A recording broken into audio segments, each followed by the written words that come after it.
take a look at this clip from the day Dr. Acton issued that stay-at-home order.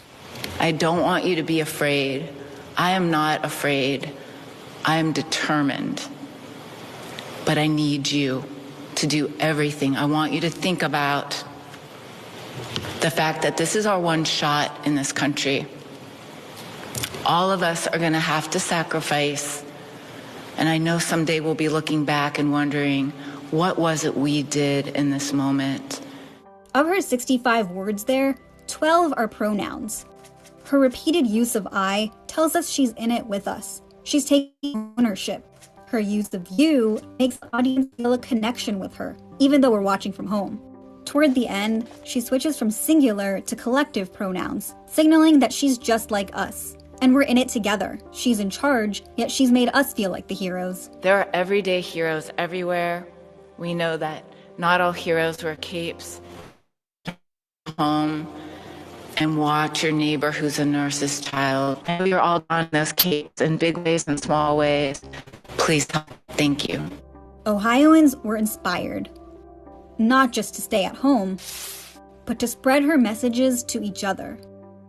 Another theme of Dr. Acton's briefings is brutal honesty. And to understand this one, we have to take you back to mid-April. People were getting restless, wondering when things would get back to normal. So I do hope no one at home thinks like it's wide open May 1st, going back to life as normal. The rules have changed and they're not going to be quite the same. Life will be different for quite some time to come, and maybe in some ways that are permanent. She's preparing us for the long haul, even if it's not what we want to hear. It's really hard to hear that, but we are not going back to 6 months ago. That's not the reality we all face. This is something she does a lot, actually. Setting up bad news with a warning. Ohioans, I know that's hard to take. I know that's a hard truth for people because we want there to be a right way. And I know this is a deep breath we all must take. Dr. Acton's also honest about what she doesn't know. You have to be very clear and transparent with you.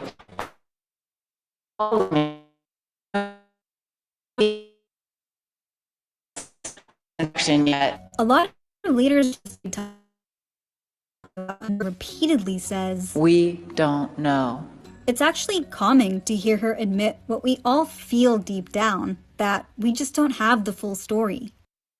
And finally, Dr. Acton sees vulnerability as a strength. After watching dozens of hours of briefings, there was one word we kept hearing over and over. Please just acknowledge and give a name to what you're going through. Acknowledge it with each other. And so I just want to acknowledge that these are still really tough times. This is wearing on all of us, and I just want to acknowledge that. I just want to acknowledge that all of us are feeling this. It's such an unprecedented time. Hearing Dr. Acton acknowledge our harder emotions forces us to face them head on. Stuffing down fear and sadness just causes more stress and may make us act more selfishly, instead of empathizing with each other. You'll have days when you're anxious, but don't kill yourself over that. Please know and forgive yourself and try again. And take a look at what she does here. Every day I go through stages of grief. I go through, denial. I go through a little anger. I go through a little bargaining. I don't have to wear this. I might not need it. This isn't true. I get a little down. When she tells us she's struggling too, we feel seen and heard and less alone. And maybe that's all any of us want right now. In a pandemic, the words our leaders choose can save lives. As of the end of April, Ohio had recorded fewer than 1,000 COVID deaths. By comparison, neighboring Michigan suffered more than 3,000, even though Ohio has a bigger population and had its first case 3 weeks earlier. Of course, other factors help explain this, but Dr. Acton convinced millions of Ohioans to stay at home, not by ordering them, but by inspiring them. People at home, you are moving mountains. You are saving lives. Again, I get emotional talking about this because this is no small thing that we are doing together. It is so incredibly hard to have shut down our lives the way we have. I am absolutely certain you will look back and know that you helped save each other in this state. The impact is profound. Please at home, don't stop.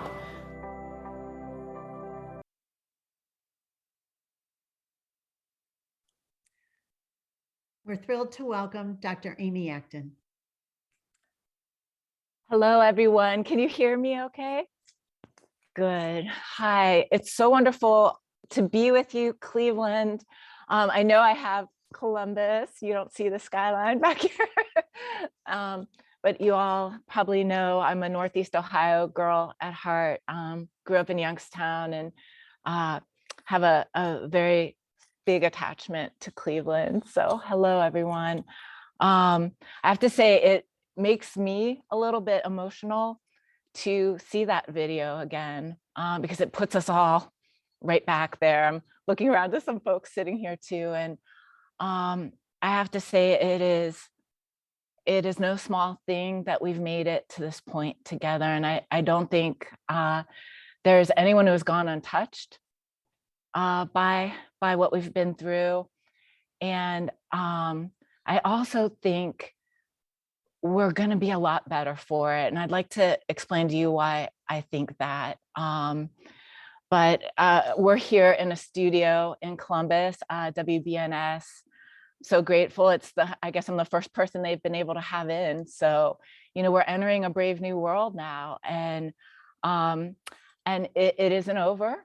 I can tell you, I used a metaphor very early on of a dimmer switch, like a light switch. I wish that one had caught, because I have to keep saying that to myself. I like dimmer switches versus on-off switches, because they actually do have a lot of control in them. Like, it's nuanced, and so much of the world we live in is that, isn't it? So, but we are emerging, but not all of us are going to emerge in the same way. We're not going to emerge at the same time.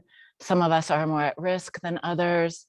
And I think this is another phase that we have to be very intentional about, and have a lot of mercy and grace for one another. We have to actually choose to weave us back together again. And I say all this saying, I'm watching everything happening in Ukraine as well.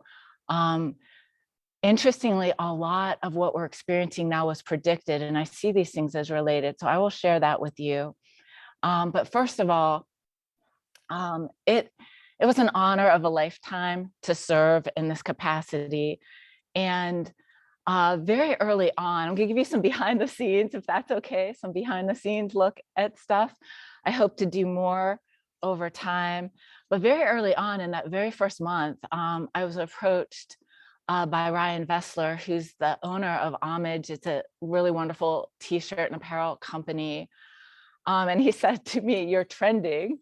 And anyone who has noticed, I have quite like 50-some thousand Twitter followers, and I don't tweet. I've never tweeted. So that, this was a little lost on Geezer Leamy. But, he said, we really want to do this t-shirt for charity. We know you care about youth homelessness. And what I said to him then was, "You're going to know me for about a month." I thought it would be about a month. But before this pandemic is over, it is going to be this baton marathon pass off, where, and we've seen that it's just been so true. There's not a school board, superintendent, anybody who has not had to lead in unique ways, whatever business you're in. And so that's when he came up with the "Not All Heroes Wear Capes." And that went viral, and that became sort of this expression of Ohioans. And so I've got to say that to you, there are no orders or mandates that would have ever been able to legislate what we were going to have to learn and grow together. Those were the emergency breaks. They're part of a pandemic playbook that George W. Bush created after 9/11, when he realized that one of the gravest security risks to this country was a pandemic or a biologic weapon. And it was worse than the virus itself, as if that wasn't bad enough. It was the unmooring and untethering, the ambiguity that we would all have to tolerate, that makes it so dangerous, and that there would be unrest, that there would be supply chain shortages, that people, bad actors, would take advantage of the world being disrupted, all of which is true. So embarking on that, that's what we were looking at. The mortality rate, now looking back, was around 25% in March. By June, it was about 5% in some of the statistics I've seen thus far. And so we were really having to throw those emergency brakes. but Ohioans flattened the curve. It wasn't something that we would tell people to do. It was what we were going to have to do for each other. And I remember driving through this downtown Columbus background with all the traffic going in early March, knowing that I was going to have to come up with some words that would make somehow tolerable the fact that we were going to look like the streets of Wuhan within 2 weeks. And what are the words? There are no training for those words. And but again, I can't say to you enough that flattening the curve was something I did. It was something we did. And I think it's a big lesson for how we can move forward in this world. So how did I end up in the crosshairs of history? I certainly was not at all thinking about this. In fact, coincidentally, I was working at the Columbus Foundation on youth homelessness and a number of other community issues, but I was also coincidentally in Leadership Columbus in that class. And I had two memories from that class. One is that we did sort of a drill. They had a 1 day long exercise that would put us in crisis under stress, and we would be in teams and we would have to figure out how to live and survive through it. And it was a contagion. It was a pandemic. And strangely enough, I'm usually a very quiet leader. I'm very egalitarian, but put a crisis in front of me, and sure enough, I was like, we're all gonna live. And I was trying to, and we did, and it's a very hard exercise, but I didn't realize what foreshadowing that was. And I was also at the same time trying to talk all my class into taking all their individual projects, but making them all row in one direction. And we ended up working on youth homelessness, but also they taught Brene Brown's work on vulnerability. And in my retreat, it was actually a fellow classmate who said to me, you really need to be using your life story more. Up to that point, I really didn't talk about my childhood. I'd give a little maybe allusion to it, but it was actually my leadership class that allowed me to swear in with the governor and be put in front of a camera and just say something about my childhood, which I probably would never have done before. So I hope for those of you, especially in a lot of the rich programming that you get, I think that programming I had really did help me be better and stronger in this. I did grow up in Youngstown. I was removed from a pretty rough situation at the age of 12, and really saw that some of the same kids that I'd gone to school with were, at my old school in a different zip code, were just as smart, just as caring, but our lives started to go in different trajectories. And that's when I first understood this concept, though I didn't have words for it yet, that your zip code can matter more than your genetic code, which shouldn't be in this country and in this world at this time. I ended up going to NeoMed, Neo-UCOM, as it was called then. So Northeast Ohio all the way. It's the BSMD program. I had set my sights on being a doctor, went to Albert Einstein in the Bronx in 1990. It turned out to be the crack cocaine epidemic. So even though I had seen a lot of really awful, hard things in my life, I'd never seen it on the scale of a humanitarian crisis.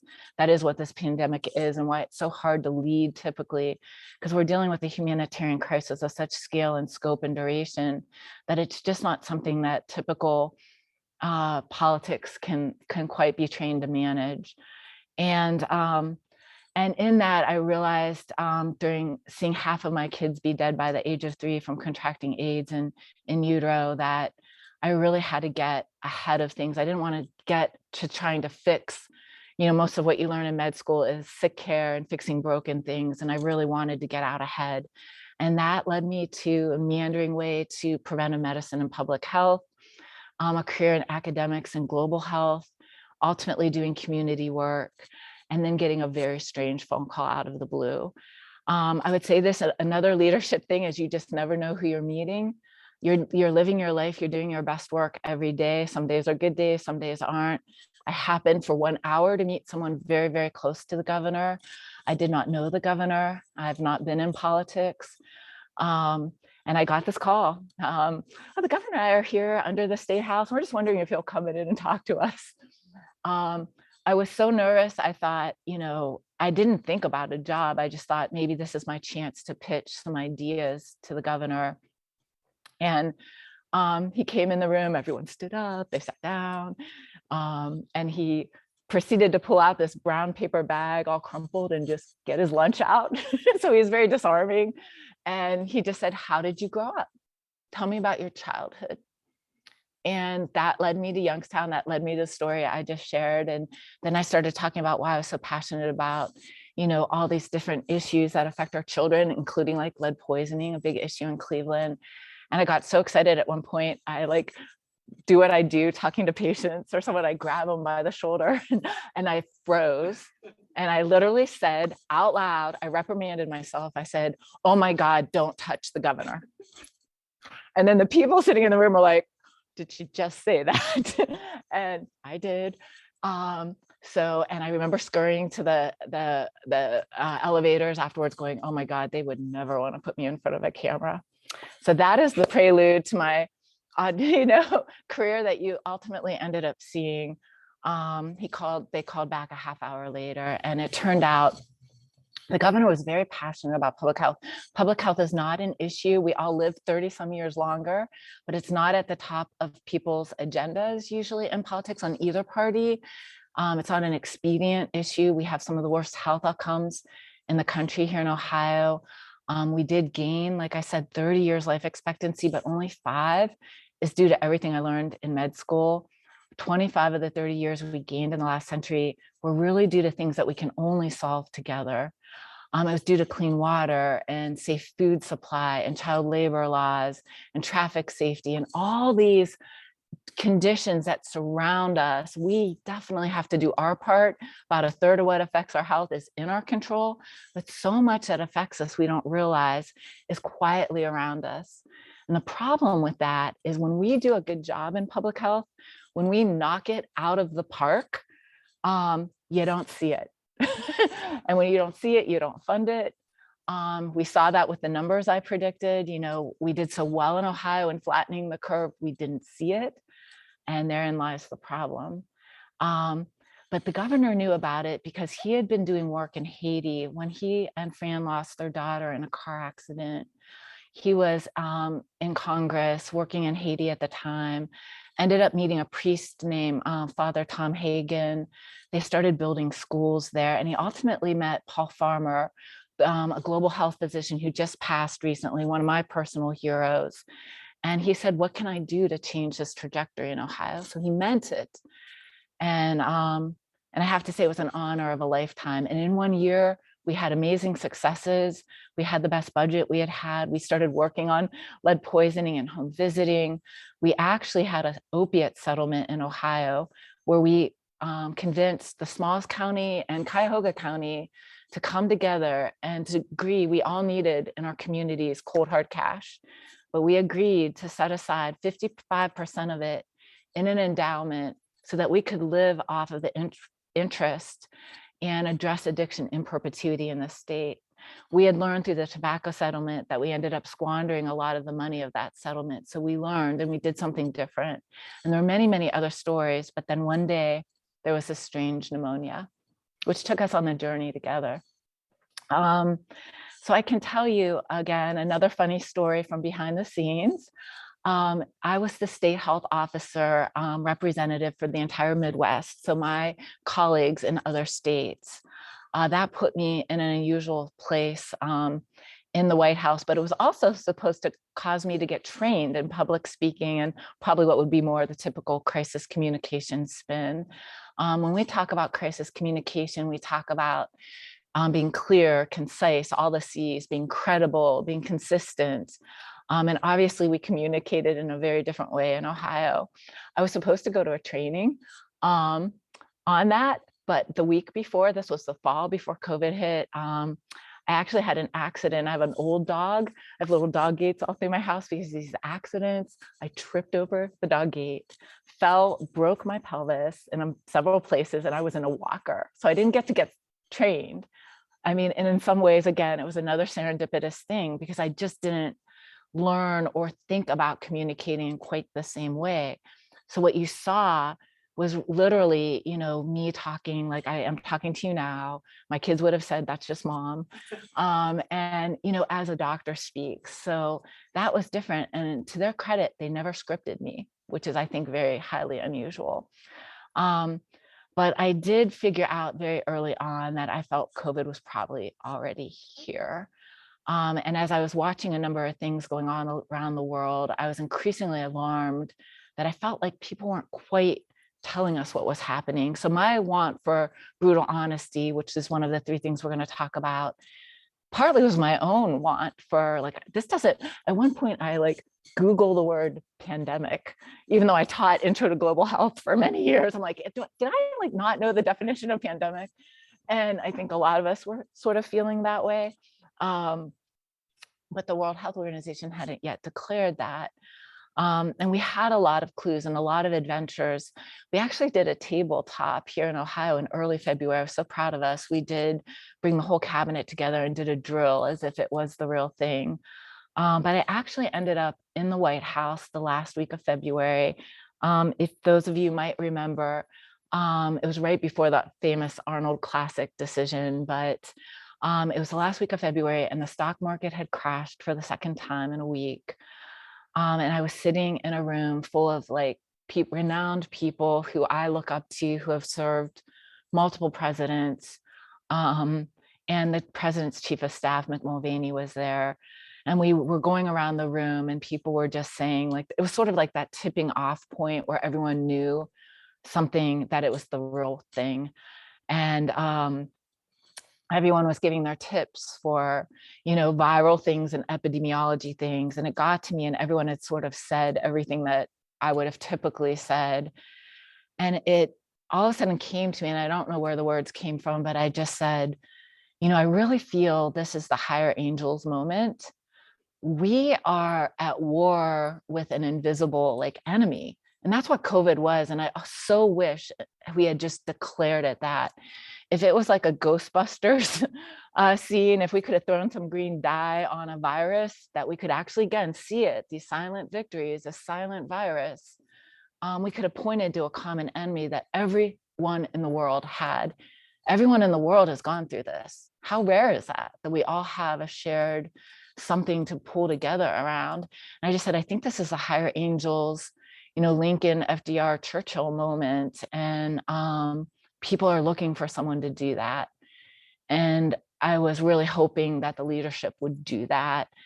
And I do remember like Mick Mulvaney kind of doing this. I think he was no longer in that position 2 weeks later. And, but I remember getting back on a plane, flying back, turning right around with the governor and coming to Cleveland. And we went to Metro Health. And we were touring the infectious disease unit there. And we came out and we told Ohioans, it was the first press conference, and we just said, we made this commitment. We're going to tell you what we know as we know it.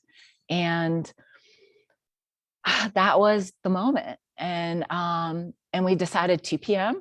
because that would give the press time to get, to print or on air. I thought to myself, no one's watching the Ohio News Network. So I'll try to be brave here and get out there and just keep telling people what I know as I know it. And then on the ride home, on the ride there and the ride home, we started talking about mass gatherings and the Arnold Classic and Dr. Marshika Roberts, Terry Allen, who in Cleveland, we started talking to people on the phone about mass gatherings. The mayor here was sort of like, oh my gosh, this is a $50 million revenue thing for our state. But we also knew by then that 2 people had walked in a conference at Biogen in Boston and 70 ambulances had gone out. And so we made what was a tremendously hard decision. It was the first of many policy decisions. Every single one hard got, every single one. Here I am on the phone, and here's that Arnold Schwarzenegger Terminator voice on the other end. And that began our journey together. So we talked about, the New York Times did that analysis. So I'd like to say to you, I was picking pronouns deliberately. It wasn't quite that linguistically intelligent on my part, but we did do brutal honesty vulnerability and empowerment. If I could just speak to those for a moment, and then we could open it up to questions. Brutal honesty for me, as I've watched the world unfold since then, I really do believe these concepts are what we're all hungry for. We are so hungry for leaders, and the words do matter. We talk to people, and I feel that it's not always intuitive to do that, but I'm a person, and I think my childhood did this. I think my ability in a crisis comes from, I like to the chips on the cards on the table, put the chips down. And I feel like I can solve any problem if I just know the ground I'm standing on. And then ultimately, I want to empower people to help solve it because I could never solve it alone. And so the brutal honesty is a piece of that. And I think leaders, I do feel like we're going to have to study this pandemic. I'm begging behind the scenes for some 9/11 style commission to form. We've got to put the honest truth on what we did right and wrong, including what I did right and wrong, because until we study this and learn from it, it's the only way of doing it better the next time. And there will be, this isn't done. And so we have to stop and do that. But I think we can all of us feel like we can take the truth, but we need it. And we know that truth telling is a hard thing right now. And there are a lot of communications issues around where we get our truth, but building that trust out the gate. Vulnerability, courage is, it's not that I didn't feel fear. Another behind the scenes thing, I think I must have famously said something along the lines of, I'm not afraid, I'm determined. Coincidentally, like so many words that came to me, they came serendipitously in moments. That was something my husband had said to me that morning. My school teacher, coach husband, who says these really wise things that he says to little kids that are the ones we always forget as grown-ups. And it's not that I never felt fear or loss, because certainly we were inventing behind the scenes. You saw me for a little bit, but behind the scenes, we were stopping hospitals from Hunger Games of outbidding each other for PPE. People were stealing our ships at port in other countries and taking off with them. We were trying to figure out how to move a ventilator from a veterinary practice to the Cleveland Clinic. We certainly were lost in doing our best. And my goal was getting it 80%, if we could get it 80% right. And if 80% of us did the right thing, all of us would get through. And, but we felt, the fear that you feel. We all have families. We were worried about our parents. We had kids out of school. And, but the governor and I would always say, Winston Churchill's like, when you're going through hell, keep going. And that was sort of a mantra for us. And as Brene Brown says, courage comes from the root word heart, and opening your heart. And I remember asking Ohioans, I know we're sort of shutting it down, but we're really trying to open. And my goal was to get everyone, I had this vision of a life raft, and that if each and every one of us reached out and pulled someone up, that was the empowering I wanted to do, because there was no way, as I said, I could get out there and do it, or any agency could get out there and do it. We needed every neighbor to do it and help the elderly person down the street, or help watch a nurse's kid. And that's where a lot of our advice came from. But, things happened in that, I could talk forever. I know very famously, hate was something, and we knew and predicted even in 1918. I saw pictures of Cleveland with people having an anti-mask society in 1918 in Cleveland. So these things weren't unknown, that people will deal with something this disruptive in all sorts of ways. But what people don't really know is there was so much more love than hate. Again, do not want to diminish the fact that there were words like activate and liberate. And yes, I did have 24/7 state highway patrol in my driveway of a very normal house, very little house in a normal street in a normal neighborhood, and executive protection. And all of that was real. Certainly, some of the anti-Semitic things were very real. But my want, like had there not been someone with a giant gun in my front yard, I would have gone out, because so many people were hurting. They were protesting and dealing with businesses shutting and things that were real things that, we wanted to hear and understand and try to attempt to deal with. But I want to tell you about the rest of it, which was the love that was going on. behind the scenes. We have these giant mail rooms that are larger than the studio I'm sitting in, and you could not walk through them. You could not literally get to the mail because of the things Ohioans began to make and do and send. People dealt with this ambiguity through the arts. I said something like 6 degrees of Kevin Bacon spread of disease, and there is a giant Bacon statue in Cincinnati right now in a corporate park.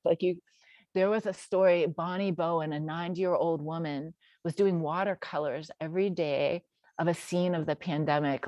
She got into the 400s, and people were following that. And then she got COVID, and she's 90 some years old, and she got like 250,000 prayer messages sent to her. And you can't tell me that, again, didn't get her through, because she had purpose and meaning. And you saw there were just artwork. I received things, a giant cape, an Ohio pennant flag. On the other side of the fabric is like Wonder Woman fabric. And it had my name on the back of it, like that you could wear as a cape. And people just started doing things for one another in this vein. Letters came to my house from every walk of life. It was everyone. It was Republicans and Democrats and old and young and rural. And I just started seeing over and over again that while we're not always loud or we don't have a voice, that most Ohioans were trying to row together. And that spirit, we just felt it. And that is how we flattened the curve. That's the story that went global. And I think in this moment, as we emerge, we really need to know that, again, we're gonna all emerge differently. My husband was telling his elementary school class, a kid might wear a mask. We don't know that that child might be wearing a mask because they have someone at home who's immunocompromised. How are we all gonna get along? And I'd like to think that we're all growing, we're all evolving as people, but sometimes we can be like middle school or grade school again. And we're all going to have a tremendous amount of capacity. People are on edge. We've seen traffic accidents are up, rage is up in every form.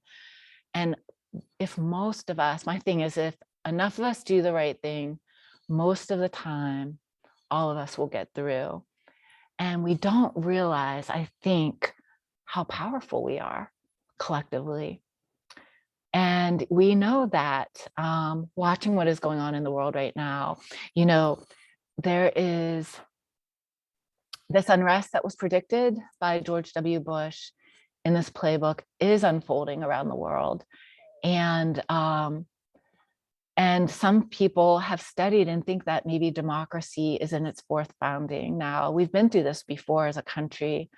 And certainly the times that we most feel like we're falling apart, that disruption also unleashes a whole bunch of potential. Sometimes when the walls come down, it also makes, in the pandemic, I was able to solve things and do things that would have taken me years to do.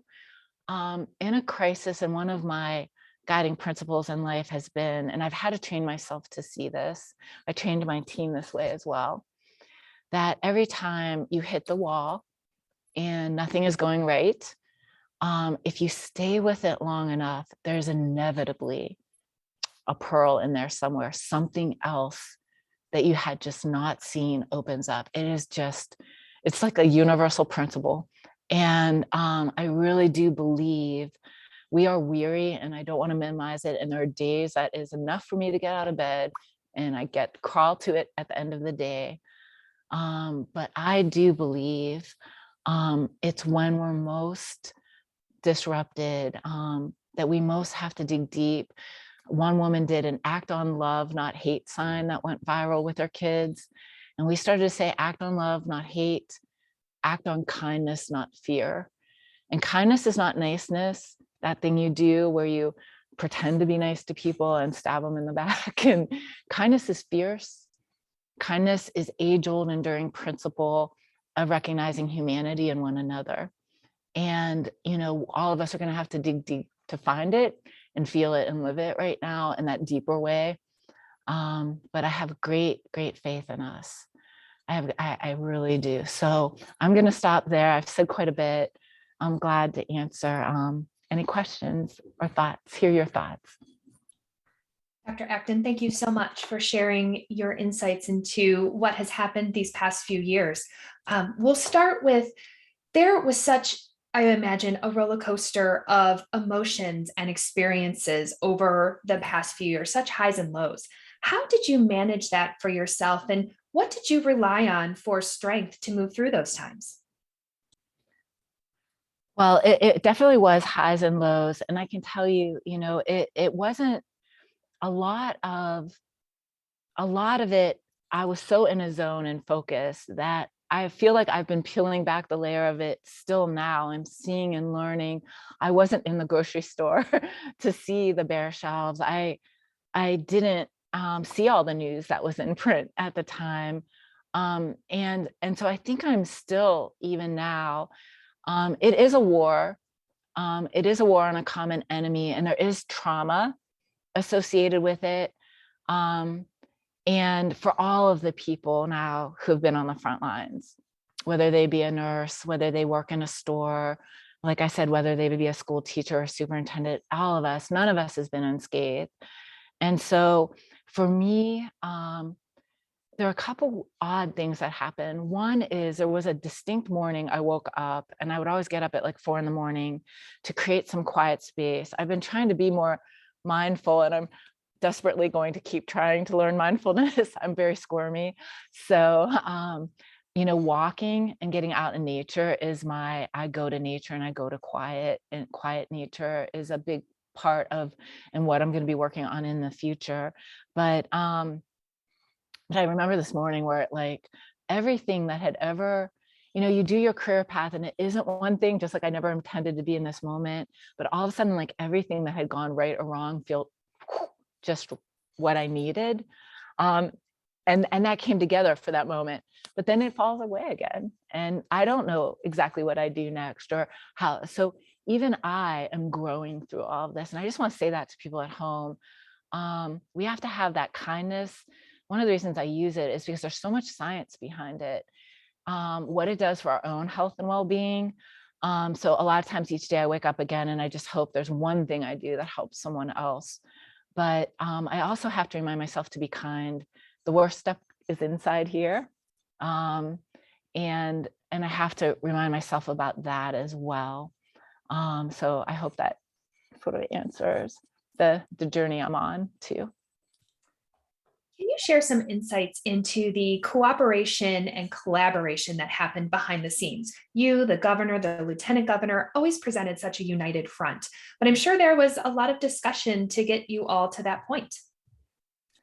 Yes, I just, I can't tell you just how unprecedented a time this was. And there was this thought, I think, that while we had this playbook and we had seen some infectious diseases around the world where it had to be used in smaller or larger amounts.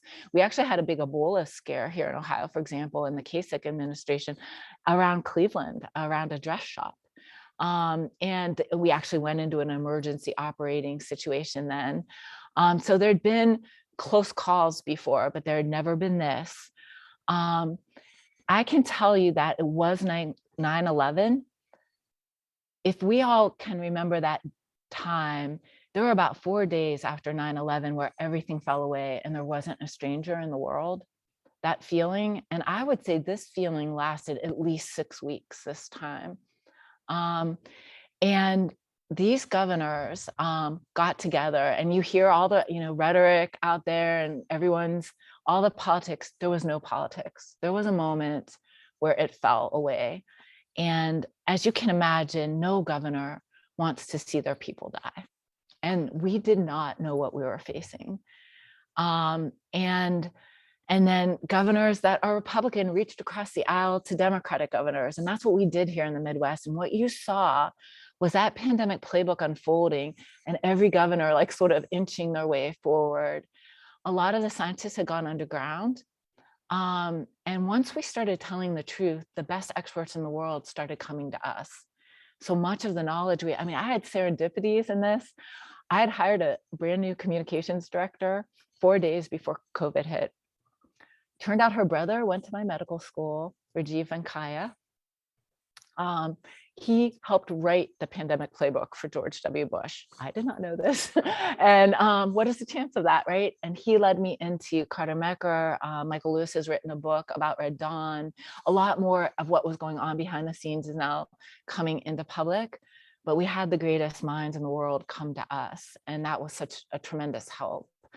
And then, I wasn't there alone. And I think that's a really interesting dynamic because, we falsely saw this economy versus health debate going on, but that's not true at all. We're all of it. Like each of us had to worry about our health and our businesses and get our employees through. Like we're all of it. People's health and well-being is all of this.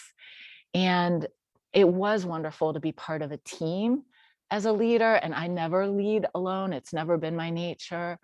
But, and I especially think, the honor of serving, again, all partisan, all rhetoric aside, what you saw were all of us rowing together. And I think that's what we want to see in our leaders. How do you think your work in philanthropy has influenced your ability to be an advocate for public health? Could you say that first part? I'm sorry, if the audio went out. Sure. How do you think your work in philanthropy has influenced your ability to be an advocate for public health? So, philanthropy, the word itself stands for the love of humanity. And in public health, one of the biggest questions, and this is something I will say if I ever get the chance to testify about how I think we should move forward, one of the biggest questions in public health that I taught my students is who is at the table. And I believe, and I saw this with Angela Merkel, she surrounded herself with theologians, historians, military people, logistics people, social science, philanthropy. She just brought this very diverse. And I think one of the things that I would suggest that we do differently is something I really learned, but I loved about philanthropy is we're sort of Switzerland. We can be a catalyst and a convener. And that was very much my role. My role is a very quiet role of finding others and lifting them up and trying to bring them to the table around an issue. That's what we were doing in youth homelessness here in Columbus. And so philanthropy for me is sort of like a very happy place of being able to get the whole community, business and government and academics and all the nonprofits around a table. And I think that's how we solve problems. I know that's how you're solving lead poisoning in the most amazing way, how you've approached it in Cleveland. But it takes all of us coming around the table, and you need a chief health strategist or strategy that everyone again rows toward. So that's my thoughts. So often we know how to train kind of that or encourage a boisterous or a more extroverted leadership. And you've made reference many times to more of that quiet leadership. What are some ways we can encourage and develop those quiet leaders? Well, all of us are on a journey. I mean, I do see leadership very egalitarian, and you saw me, there were 1,100 people in my agency, 113 local health departments, all the other cabinet directors, all the other people. And I'm, very strengths-based person.